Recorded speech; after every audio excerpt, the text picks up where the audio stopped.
অনেক দিন আগের কথা। এক গভীর জঙ্গলে বাস করত এক কাক আর এক রাজহাঁস।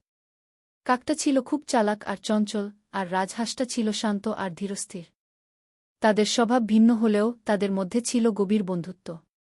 একদিন রাজহাঁস নদীতে মাছ ধরতে গিয়েছিল। হঠাৎ করেই তার পায়ে একটা বড় জাল আটকে গেল। সে অনেক চেষ্টা করল কিন্তু জাল থেকে বের হতে পারল না। রাজহাঁসটা খুব ভয় পেয়ে গেল এবং জোরে জোরে ডাকতে লাগল। কাক পাশেই একটা গাছে বসেছিল। রাজহাঁসের চিৎকার শুনে সে উড়ে এল। রাজহাঁসের অবস্থা দেখে কাকের মন খারাপ হয়ে গেল। সে ভাবল কিভাবে বন্ধুকে সাহায্য করা যায়।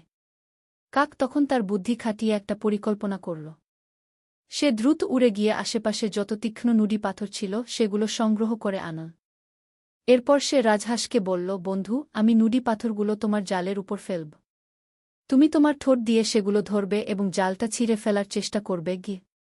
রাজহাঁস কাকের কথা মতো কাজ করল। কাক একে একে নুড়ি পাথর ফেল আর রাজহাঁস সেগুলো দিয়ে জালের সুতো ছিঁড়তে লাগল।